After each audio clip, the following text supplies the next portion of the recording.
खुलुमबाय स्टुडियोआव दं आं राजीव बसुमतारी। भारत सरकारा गारि सालायगिरि बिथांमोननि थाखाय थामहिनबा गारि ड्राइभारफोरनि थाखाय मोनसे गोख्रों नेमखान्थि खाना होनायखौ बे समाव नुना मोननाय जादों, जेराव आथिखालाव माखासे गारि सालायगिरिफोरनि थाखाय जाब्रबथायनि गेजेरजों गोबां जिउ खोमानो गोनां जायो। बेखौ लानानै गारि सालायगिरि बिथांमोननि सायाव गोख्रों मोनसे नेमखान्थि खाना होनाय जादों, जेराव ड्राइभारा जुदि जाब्रबथाय खालामोब्ला बे बारनिफ्राय ड्राइभारा 10 बोसोर जेलनि साजा आरो 10 लाख रां फाइन होनांगोन। आरो बेखौ लानानैनो दिनै फिन जाथायदों बाक्सा जिल्लानि ड्राइभार खन्थाया बाक्सानि सिनारि बस्तियाव। आरो भारत सरकारा लाबोनाय आयेननि हेंथायै बाक्सानि सिनारि बस्तियाव सिनारि ड्राइभार इउनियना आयेनखौ बोखांना लाफिननांगौ होननानै खुद्रिसारनायखौ बे समाव नुना मोननाय जादों। बेवहाय बिथांमोना बीजेपी सोरखार हाय हाय, अमित शाह हाय हाय कला आयेन बन्द खालामनांगौ, थामहिनबा गोसोम आयेनखौ बन्द खालामनांगौ होननानै बिथांमोना एबा ड्राइभार खन्थाया दाबि दिखांनायखौ बे समाव नुना मोननाय जादों। लोगोसे बिथांमोना खौरां बिजिरनि गेजेरजों सोरखारा बे आयेनखौ बोखांना लायाब्ला फैबाय थानाय समाव गोख्रों सोमावसारगोन होननानै हुमखि होनायखौ बे समाव नुना मोननाय जादों।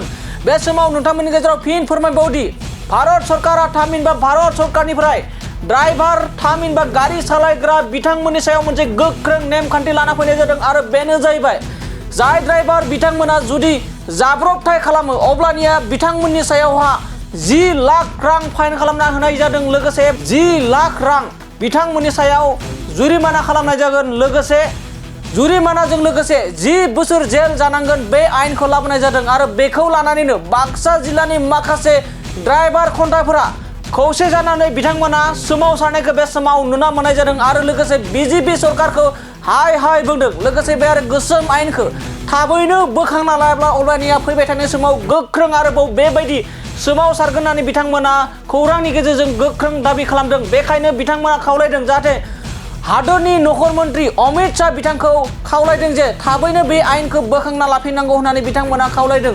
नङाब्ला फैबाय थानाय समाव बिथांमोना गोख्रों सोमावसारगोन होनना बुंदों, जेरावहा बिथांमोना फोरमायदों जुदि जाब्रबथाय खालामो अब्लानिया गारि सालायगिरि बिथांमोना गासै 10 लाख रां फाइन होनांगोन। लोगोसे 10 बोसोर जेलनि साजा फोसावनाय जादों भारत सरकारनिफ्राय। आरो बेखौ लानानै बाक्सा ओनसोलनि गोबां ड्राइभार बिथांमोना बे समाव सोमावसारनायखौ बे समाव नुना मोननाय जादों। दानिया फैदों बाक्सा ओनसोलनि थामहिनबा बाक्सा जिल्लानि सिनारि ओनसोलनि गारि ड्राइभार बिथांमोना माबायदि गोख्रों सोमावसारनायनि गेजेरजों मा बाथ्राफोरनो जों जोंनि खौरांनि गेजेरजों आबुङै मिथिना लानि।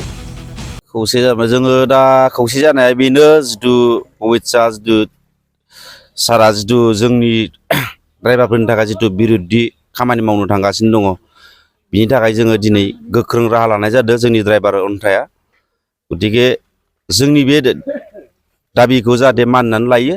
आरो जोङो गारिखौ सालायनानै आजिखालि फ्रायनो मालिकफ्राबो जोंनि बे जुदि लकेल एरियायाव दरमाखौनो होनो हाला, जोङो हाजिरा सिस्टेमसो गारि सालायो। गारिया सोलिबासो फैसा, गारि सोलियाबा फैसा गैला। गतिके जों 700-800 जों हाजिरा मोनो, दा इजों जों न'खर सोलिनांगौ ना बले बिथांमोननो जोङो 7 लाख थाखाखौ जुरिमाना होनांगौ आरो लोगोसे 10 बोसोर जेल, बेखौथ' जों होनो हाया। गतिके जों 7 लाख थाखा दंबा जोङो गतिके जों न'फ्रावनो हाजिरा खामानि मावनानै जों जानाया मोजां। गतिके जों बेखायनो दिनैनिफ्राय गारिखौ जोङो सरकारा जिथु मानियागौ मानि जों दिनैनिफ्राय जों गारि सालायला आरो गारि साबिखौ जों मालिकनो जोङो गथायना होसिगोन। जों खुंबोदों, बिदिनो थागथुग खुंबोगासिनो दंमोन। जिथु मानो होनबा सरकारा दिनैसिम जोंनि ड्राइभारफोरनि भेलुखौ दिनैसिम बुजियाखै। दा बेखौथ' जों मिथिला गावसोरसो मा बिथोराव मा सानदों, खिन्थु जोंनि नुनायावथ' दा जोङो ड्राइभारफ्रा जेबो फुलखौनो मावाखै। मानो होनबा जोङो फुल मावाखैबाबो जों फुल मावाबो जोङो ड्राइभारफ्रा ओरैनोबाबो पाब्लिकनि सिङाव जों गाज्रिखा। गतिके सरकाराबो जोंखौ दा जाबसिनबावदों। मा दायनि थाखाय जाबसिनदों दा बिथांमोना बेखौ फोरमायाखै जोंनो। अब्ला नोंथांमोना दिनैनिफ्राय गारि सालायनायखौ बन्द खालामसिगोन? दिनैनिफ्राय जोंनि गारि सालायनाया बन्द आरो साबिया मालिकनि आखायाव आरो जों न' फारसे थांसिगोन। जों नोंथांमोना मा मावनानै जागोन? जों माबा मोनसे हाजिराखौ मावनानै जानांसिगोन। जुदि गारि सालायबा जुदि 7 लाख थाखा जुरिमाना होनांगौबा आरो 10 बोसोर जेल जानांगौबा जोंनि गथ' गथाय बिसि फिसाखौ सोर नायगोन? दा जों थासेयावनो जों गारि सालायसेयावनो जों बिसि फिसाखौ जोङो गथ' गथाय फरायनायावनो जों फैसायानो थोआ जोंनो। एक्सिडेन्ट जायोबा बेखौ सरकारा ड्राइभारफोरनि सायाव 10 बोसोर जेल आरो 7 लाख थाखा लानाय जागोन होननानै फोसावदों आरोना। हय बेखौ होनदो दा जेनेबा 7 लाख थाखा जुरिमाना आरो 10 बोसोर जेल। जुदि बायसान्स जुदि गारिया खारबाय थानाय रानिं समावनो जुदि टायार गोदानानो थुमनो ब्रास जानानै जुदि गारिया जुदि एक्सिडेन्ट जाहैयोबा बेखौबोथ' जों जेल होनो हाया ड्राइभार जाहैबाय मेचिन बुस्थु जों दैखौ रिक्स लानो हाया सासे ड्राइभारा एक्सिडेन्ट खालामा सोरखौबा सासेखौ फुख्रेमनो होना फुख्रेमा बायसान्सआव सैमा फिसाखौबो जों बासायनो थांनो नागिरो सैमा फिसाखौ बासायनायावबो जुदि मानसिया जुदि थाङोब्ला बोरमा मासे जुदि फुथारनानै जुदि जोंनि मानसिया जुदि खथि जायोब्ला बोरमा मालिकाथ' जोंनो क्षतिपूरणखौ जोंनो होआ खिन्थु बिथांमोननो जों बोरमा मालिकनो जों क्षतिपूरणखौ जों होनांगौ जायो बेखौथ' सरकारा जोंनो ड्राइभारखौनो आइन दाना होआ এটা কাৰণতে যে অমিত শাহে যিটো কলা আইন জাপি দিছে ড্ৰাইভাৰ সন্থাৰ ওপৰত ড্ৰাইভাৰবিলাকৰ ওপৰত আমাৰ সকলো ভাৰতবৰ্ষত যিমান ড্ৰাইভাৰ আছে ড্ৰাইভাৰবিলাকৰ ওপৰত যিটো কলা আইন জাপি দিছে এই আইনটো নচলিব আৰু এই আইনটো বিৰোধিতা কৰি আমি এই প্ৰতিবাদ আৰম্ভ কৰিছোঁ কি 10 বছৰ এক্সিডেণ্ট কৰিলে 10 বছৰ জেল 10 লাখ টকা জৰিমনা তো আমি কেনেকৈ চলিম আমি 10 বছৰ যদি গাড়ী কোনবাই গাড়ী এক্সিডেণ্ট কৰিম বুলি কৰিব পাৰে নেকি কোনেতো গাড়ী এক্সিডেণ্ট কৰিম বুলি নকৰে এটা কুকুৰ বচাব যে একোজন ড্ৰাইভাৰৰ প্ৰাণ যায় গতিকে সেইটো অমিত শাহে দেখা পাইছে নে নাই আমি এটাই বিচাৰিছোঁ এই আইন উঠি নাযাওঁলৈকে আমি গাড়ী নচলাওঁ আমি আহ্বান জনাওঁ এই বন্ধটো এই যিটো কলা আইন জাপি দিছে এই আইনটো উঠাই ল'ব লাগে আমিতো আমাৰ ইয়াতে মোটামুটি আজি দেখা পোৱাখিনি মোটামুটি 100জনমান ড্ৰাইভাৰ আমাৰ ইয়াৰে লোকেল গাড়ী চলা ড্ৰাইভাৰ আমি এই লোকেল গাড়ী চলা ড্ৰাইভাৰবিলাকে আমি 100জনমান লগ হৈ এই বন্ধত দাবী জনাইছোঁ ট্ৰাক গাড়ী চলাই কিনে মেইনটেইন কৰি আছোঁ ল'ৰা ছোৱালীক এনেকৈ পোহপাল কৰি আছোঁ পঢ়াই আছোঁ